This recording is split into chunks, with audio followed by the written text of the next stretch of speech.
جنگ موتا کے بعد یہ بات محکم ہو گئی بالکل کہ سیدنا خالد بن ولید رضی اللہ تعالیٰ عنہ اسلامی لشکر کے کمانڈروں کے طور پر ابھر رہے ہیں، ان کو متعین کر دیا گیا۔ فتح مکہ کے موقع پر حضور صلی اللہ علیہ وسلم جب لشکر لے کے مکہ کی طرف چلے اور تمام صحابہ آپ کے ہمرکابی میں تھے، تو سیدنا خالد بن ولید رضی اللہ تعالیٰ عنہ کو بھی دستہ دیا گیا،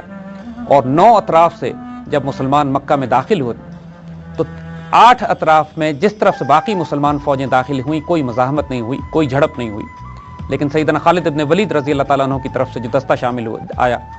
اس کی ایک جھڑپ ہوئی، کچھ کافر مارے گئے، اور پھر ماشاءاللہ جس فاتحانہ شان سے آپ حضور صلی اللہ علیہ وسلم کے سامنے سے گزرے ہیں،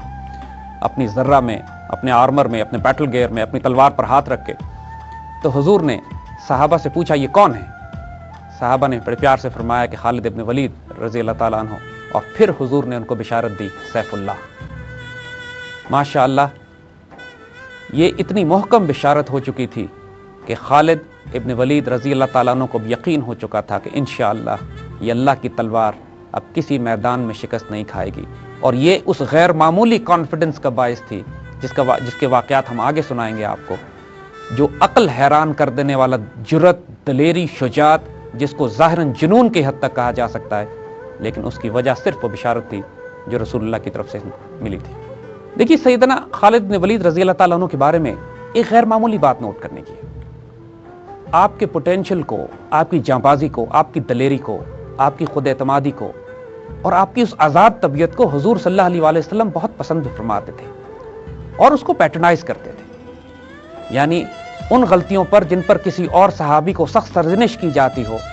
سیدنا خالد ابن ولید رضی اللہ تعالیٰ عنہ سے درگزر کر لیا جاتا تھا۔ فتح مکہ کے موقع پر جب جھڑپ ہوئی، کیونکہ حضور نے منع فرمایا تھا کہ کوئی جھڑپ نہیں کرنی، اس کے باوجود بھی جب جھڑپ ہوئی اور سیدنا خالد سے سوال کیا گیا تو انہوں نے فرمایا کہ یا رسول اللہ صلی اللہ علیہ وسلم انہوں نے ہم پر پہلے حملہ کیا تھا، ہمیں مجبور کیا، تو حضور نے بات کو بہت پیار سے ٹال دیا، اچھا جو ہوا سو ہوا۔ سیدنا خالد سے کوئی سرزنش نہیں کی گئی۔ اسی طرح ایک موقع اور بھی آیا بعد میں کہ جب سیدنا خالد کی تلوار سے کچھ ایسے لوگ قتل ہو گئے جن کے بارے میں شک تھا کہ شاید وہ مسلمان ہیں یا نہیں ہیں، جب اس کی اطلاع رسول اللہ صلی اللہ علیہ وسلم کو پہنچی تو آپ کو بہت دکھ ہوا، لیکن سیدنا خالد کو آپ نے کچھ نہیں فرمایا، اور جو لوگ قتل ہوئے تھے ان کو دیت عطا کر دی گئی، ان کو اس کے پیسے بھجوا دیے گئے۔ سیدنا خالد کو بہت کیئرفلی ہینڈل کرنا پڑتا تھا اس سارے معاملات کو۔ ظاہر ہے وہ شخص جو اتنا آزاد ہو، دلیر ہو، شجاع ہو، اور اپنی ایک رائے رکھتا ہو، اور پھر اس کو یہ اعتماد ہو کہ اللہ کے رسول اس سے اتنی محبت اور اعتبار کرتے ہیں، تو وہ کسی اور کے قابو میں آنے والے بھی نہیں تھے۔ سیدنا ابوبکر صدیق رضی اللہ تعالیٰ عنہ کو بعد میں بہت احتیاط سے ان کو ہینڈل کرنا پڑا۔ سیدنا عمر چونکہ ان کے دوست تھے، تقریباً ہم عمر تھے، تو آپس میں ان کے ساتھ ان کی بحث مباحثے چلتے تھے، لیکن یہ دوستوں کے تعلقات تھے آپس میں، اس کے باوجود آپس میں ادب، رسپیکٹ، محبت اور پیار ان کا بے انتہا۔ فتح مکہ کے بعد حضور صلی اللہ علیہ وآلہ وسلم کے ہر غزوے میں سیدنا خالد آپ کے ہمرکاب تھے۔ غزوہ حنین کے موقع پر، جس کا ذکر قرآن میں بھی آتا ہے کہ جب مسلمان ایک کثیر تعداد کے ساتھ آگے بڑھتے ہیں اور پہاڑوں کے پیچھے سے دشمن مسلمانوں پر تیروں کی بارش کرتا ہے اور شدید نقصان مسلمانوں کو اٹھانا پڑتا ہے، اور ایک موقع تو ایسا آتا ہے کہ حضور صلی اللہ علیہ وآلہ وسلم چند صحابہ کے ساتھ بالکل تنہا رہ جاتے ہیں، اور پھر مسلمانوں کو پکار کر بلاتے ہیں اپنی طرف، اور مسلمان ری گروپ کرتے ہیں، دوبارہ ری آرگنائز کرتے ہیں اور کاؤنٹر اٹیک کرتے ہیں، اور اللہ پھر مسلمانوں کو فتح دیتا ہے۔ اس جنگ میں خالد ابن ولید بہت بے جگری سے لڑے اور بہت زخمی ہوئے۔ حضور صلی اللہ علیہ وآلہ وسلم بہت عرصے تک آپ کی عیادت فرماتے رہے، آپ کے لیے دعائیں خیر کرتے رہے، اور خالد ابن ولید، حضور صلی اللہ علیہ وآلہ وسلم کی خاص شفقت سیدنا خالد پر رہی۔ اس کے بعد غزوہ تبوک میں بھی سیدنا خالد ابن ولید حضور کے ساتھ تبوک کی مہم پر گئے۔ اگین اس مہم کا ذکر بھی قرآن پاک میں آتا ہے، اور تبوک سے حضور نے ایک چھوٹی سی ڈٹیچمنٹ، ایک چھوٹا سا دستہ جو 2 ملت الجندل کی طرف بھی روانہ کیا شام میں، اور سیدنا خالد کو اس طرف بھیجا گیا، اور اس وقت انہوں نے وہاں جا کے معاہدے کیے، اور سارے معاملے میں وہ ساری کیمپین کی قیادت سیدنا خالد کے پاس تھی جو 2 ملت الجندل اور شام کی طرف گیا تھا۔ حضور صلی اللہ علیہ وآلہ وسلم کے پردہ فرمانے کے بعد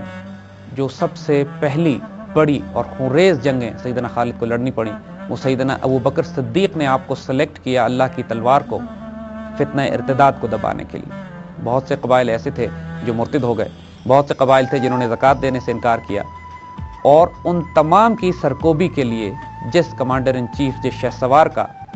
انتخاب کیا گیا، وہ سیدنا خالد ابن ولید تھے۔ اور خالد ابن ولید رضی اللہ تعالیٰ عنہ نے انتہائی دلیری اور شجاعت کے ساتھ ان مہموں کو سر کیا اور فتنہ ارتداد کو ختم کرنے والی تلوار سیدنا خالد کی۔ ان تمام کامیابیوں سے سیدنا خالد بن ولید کو اتنا اعتماد ہو گیا تھا اللہ کے اس کرم اور فضل پر جو ان کے اوپر سیف اللہ کے ہونے کی وجہ سے کیا جا رہا تھا، اور وہ مہر ثبت کر دی گئی تھی کہ یہ تلوار اب میدان جنگ میں کبھی نہیں ٹوٹے گی، کہ اس سے اندازہ کیجئے کہ جب ایران کے بادشاہ کو انہوں نے خط لکھا اور بڑے کانفیڈنس سے اس کو کہتے ہیں، جب ایرانین کیمپین پہ پرشین کیمپین پہ گئے، اس کو خط لکھ کے کہتے ہیں کہ یا تو اسلام قبول کر لو، یا تم ہمارے سرنگی ہو جاؤ، جزیہ دو، یا پھر فرماتے ہیں کہ تم کو پتہ نہیں ہے کہ کیا چیز تمہارے پاس آنے والی ہے اور کیا چیز تم سے ٹکرائے گی آ کے، اور جو لوگ میں لے کر آ رہا ہوں تمہاری طرف وہ موت کو اس سے زیادہ عزیز رکھتے ہیں جتنے عزیز تم زندگی کو رکھتے ہو۔ اسی طرح جب ایک رومن بادشاہ کو، رومن سپہ سالار کو آپ نے خط لکھا، جو کہ بہت قلعوں میں بند کر لیا تھا اس نے اپنے آپ کو، تو بہت کانفیڈنس اور اعتماد سے اس کو لکھتے ہیں کہ اگر تم بادلوں میں بھی چھپ جاؤ جا کے تو اللہ یا تو ہمیں بادلوں میں پہنچا دے گا یا تمہیں اتار کر نیچے ہمارے لیول پر لے آئے گا، پھر ہم تمہارے میدان جنگ میں تمہارا صفایا کریں۔ ان کا غیر معمولی اعتماد، ہم اس کی چند مثالیں صرف آپ کو دیں گے۔ میدان جنگ میں سیدنا خالد بن ولید کو ان کے نعرے سے پہچانا جاتا تھا۔ ان کا جو جنگی نعرہ تھا وہ یہ تھا کہ میں ایک غیرت مند جنگجو ہوں، میں اللہ کی تلوار ہوں، میں خالد ابن ولید ہوں۔ یہ اعتماد ان کا جو دشمن پہ دہشت طاری کر دیا کرتا تھا۔ اسی طرح ایک واقعے میں ایک رومن جاسوس، ایک رومن قاصد آتا ہے ان کے پاس اور سیدنا خالد ابن ولید رضی اللہ تعالیٰ عنہ سے کوشش کرتا ہے ان کو جھوٹ بول کے، دھوکہ دے کے ایک پھندے میں پھنسانے کی، ایک پلان پیش کرتا ہے جو کہ جھوٹا ہوتا ہے۔ خالد بن ولید صرف اس کی آنکھوں میں آنکھیں ڈال کر دیکھتے ہیں اور پوچھتے ہیں کیا تم سچ کہہ رہے ہو؟